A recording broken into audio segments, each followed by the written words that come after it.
is going to pan out. It seems like the Hawks and their draft picks before Coach Budenholzer got to Atlanta, seems like half our damn picks didn't really pan out to what the team and the city expected them to be. Man, you picked up Dennis Schroeder in the draft in the last 3-4 years. You picked up this Taurean Prince kid, man. It seems like some of the free agent deals have been making sense and working out. Kent Bazemore has really produced. A lot of people feel like that he hadn't lived up to the deal that we gave him this past offseason. But still, I mean, Bazemore, when healthy, man, is giving you good production. Tim Hardaway Jr., man, that we made a deal for. The Atlanta Hawks made a deal for, man, has turned out to be a very good player for this squad. Even Dwight Howard, man, even though he's up and down, and clearly I said this a couple of days ago, he's a shell of himself right now. Even Dwight Howard can give you kind of like a quasi, back in the day performance from Dwight Howard.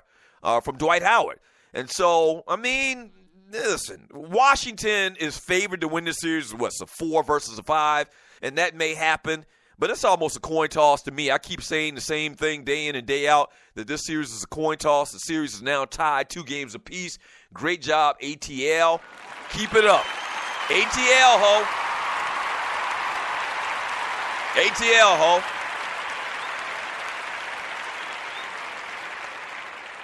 ATL, ho. I tell you what I'm going to do. I'm going to jump in the chat room before we get to the Warriors and the Blazers from last night, which you know the outcome. The Blazers go down and the Warriors advance. We'll talk about that game a little bit more in depth.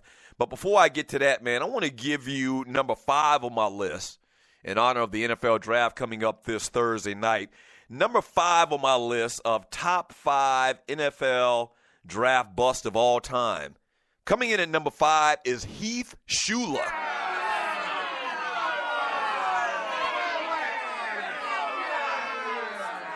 Oh, man, you couldn't tell me when Heath Shuler came out of Tennessee that he wasn't going to be the next, I don't know, he went to Washington, the next Joe Theismann, or even better than that, maybe the next Roger Staubach.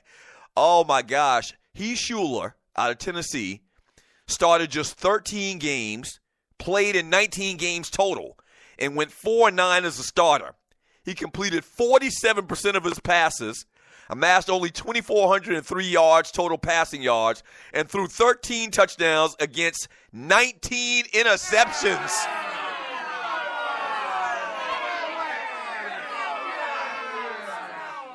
In 1997, the Redskins traded Shuler to the New Orleans Saints in exchange for a 5th-round pick that year and 3rd pick in 1998. And he just never did anything. And if you remember when Shuler came out in the draft, man, he balled out of control. The thing I remember about him, he wore a funny number at quarterback. Let me see if I can remember. Heath Shuler. He wore like 22 or something playing the quarterback position. Probably the last time you ever saw anything like that in football. But he wore, I think it was 22. Let me see if I can pull up a picture. He wore number 21. Now, how that happened, I don't know. But he wore number 21 at the University of Tennessee, and I was sold. I thought this kid was going to come to the NFL and be the next great NFL quarterback, but such was not the case. He absolutely sucked, and I'm holding 2 thumbs down to the ground.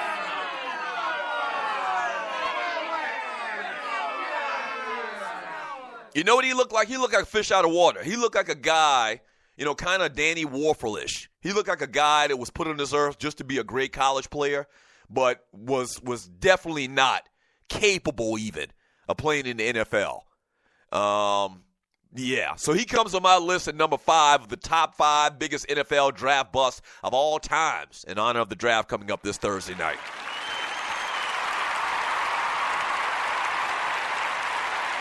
(404) 382-0338. You can also email me at Doug@theDougStewartShow.com at 1 p.m. today Eastern Time. The Jeff Fox Show returning to the Stewart Media and Entertainment Network. My man Jeff Fox coming to you straight from the bottom, Miami, Florida, live. The show is live, okay? As well as following Jeff Fox today is John Fisher, the Cooking with the Microwave Show at 2 p.m. Eastern Time today right here on WSME. Let me read some messages in the chat on Spreaker.com.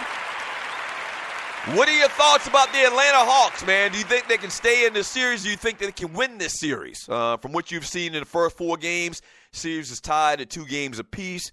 Hawks feeling real good about themselves. From RC in the chat on Spreaker.com says Doug's been ripping Keith Brooklyn for years for being overrated, and he's 100% correct. Thank you.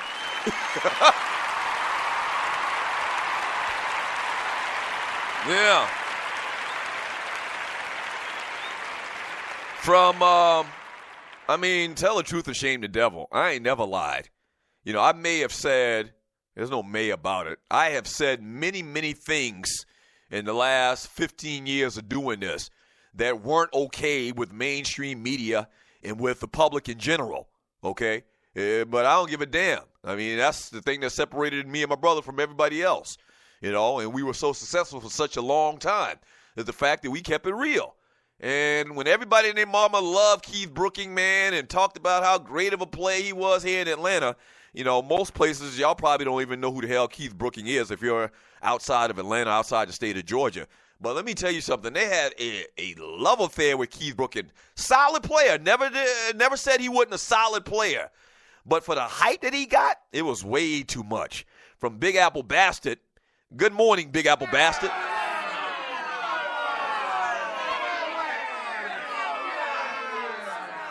Big Apple Bastard says Peppers didn't co-sign the shakedown. Now they're trying to scare him until he agrees to become their slave, or they're going to destroy him like Ricky Williams, Reggie Bush, Vince Young, and many others. I hope that's not the case, man. I hope nothing going on like that behind the scenes. For Brian Hill, Wody, what part of what I said is wrong? You know why anytime I can kick y'all, I put on my street toes or my steel toes. So evidently what's going on, Brian Hill, as his profile pic has an Atlanta Falcon logo, and Wody 504 is a fan of the New Orleans Saints, being from the NO. From Grego, Run CNC, I asked if I could get a construction pass. He said, hell no, you a pass fan, you bugged the stadium.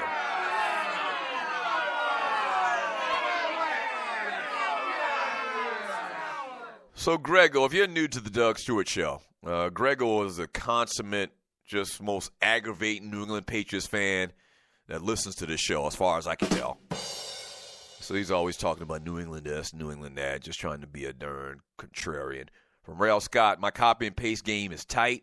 From Barbershop Sports Talk Podcast, Wody, even better, you should drop your Saints jersey in a hole near the construction of the stadium where they can potentially pour concrete on it and structure to bury it. Someone did that to the New Yankee Stadium years ago by dropping a Red Sox jersey in a concrete structure, then bragged about it to the media, and eventually they broke the concrete up and pulled the jersey out. Wow, that's deep. They're not going to allow you to get anywhere by any type of construction. The new Mercedes-Benz Stadium here in Atlanta, which they already have a Mercedes-Benz Stadium in New Orleans, has been pushed back. Like, they were supposed to open months before the start of the season and play Atlanta United games, which is the new hockey team. But that's not going to be the case. They're pushing it back, and so the first event that's going to happen in there, sporting event that's going to happen in the new stadium that Atlanta is building, the Falcons are building, won't be until the very first Falcons game this upcoming season. Big conversation here in the city. A lot of soccer people mad about that. Man, listen, come on, man. Ain't nobody even studying no damn soccer. Now, soccer has proven to be very, very watched here in this city. I'm actually surprised. Like, they have sellout games. I think over 30, 40,000 people or whatever. So I'm sure they're not in the entire stadium. I don't know how many fans Georgia Tech Stadium holds, but that's where they're playing at right now. But it's being embraced. It is being embraced. I'm actually shocked a little bit, but let's be honest. Atlanta United versus the Atlanta Falcons.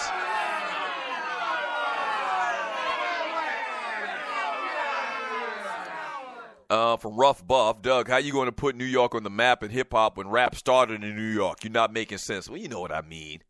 I was trying to give an example of an artist that was most known for coming out of a particular city nationally in each city. And so, you know what I meant. Of course, New York started in New York. You know what I meant, sir.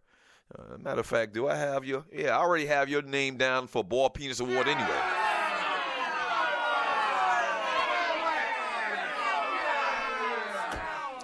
So I just put a check by your name just now, Mr. Rough Buff.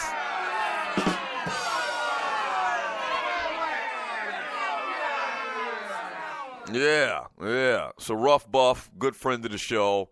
We nominated him yesterday for Boiled Peanuts. And if you're new to the Doug Stewart Show, Boiled Peanuts are the award that we give out to the Buster of the Week in sports, entertainment, and beyond. We get nominees all week long, and we have the contest, I guess you call it, or the poll on Friday. And we award the winner/loser every Friday. So Rough Buff, not only were you nominated yesterday, but you got a check by your name today. From LD from the D, I didn't know nothing about the ATL rap until Outkast came out. That's a perfect example of what I'm talking about. Yes, there were rappers before Outkast, but who put, quote-unquote, the city on the map nationally? And I would say probably Outkast. From Rel Scott, Schoolie D put Philly on the map. I can agree with that. Schoolie D put Philly on the map, and probably after him, known for Philadelphia hip-hop, probably would be Will Smith. I know a lot of y'all don't want to hear that.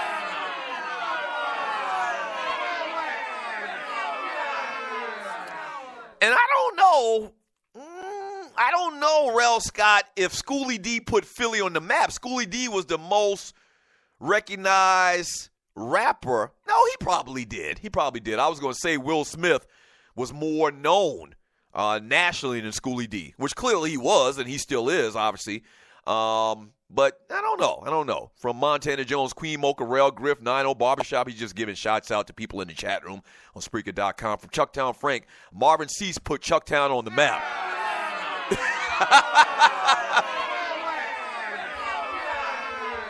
Wait a minute, man. Marvin Cease is from Charleston? The great Marvin Cease, the candy liquor?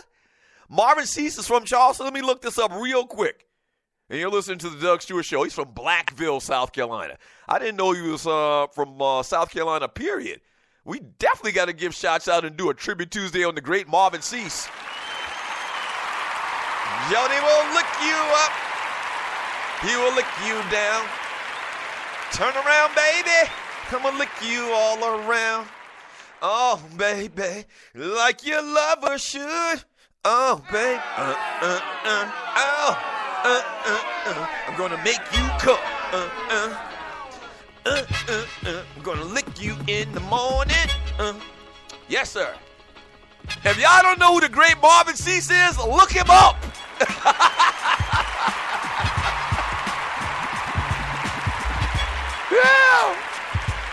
Yeah. My homeboy Chuckdown Frank says, Marvin Cease put Chuckdown on the map along with red rice and shrimp and grits. Yes, sir. Yeah. Low country staple, red rice. Last time I went home, my mother fixed me some red rice. I told my old lady to fix me some red rice when we first got married. She was like, what's that? We're going to have problems. We're going to have problems. All right, when we get back from the break, man, I'll give you number 4 on my list of top 5 NFL draft busts in honor of the draft this Thursday night. Tomorrow we'll probably do the top 5 draft picks, based on the success in the NFL and where they got drafted at. So we'll do that tomorrow probably. But when we get back from the break, it'll be hour number 2 of the Doug Stewart Show. Warriors get it done last night. We'll talk about that. And number 4 on my list of draft pick bust on the Doug Stewart Show. Don't go away.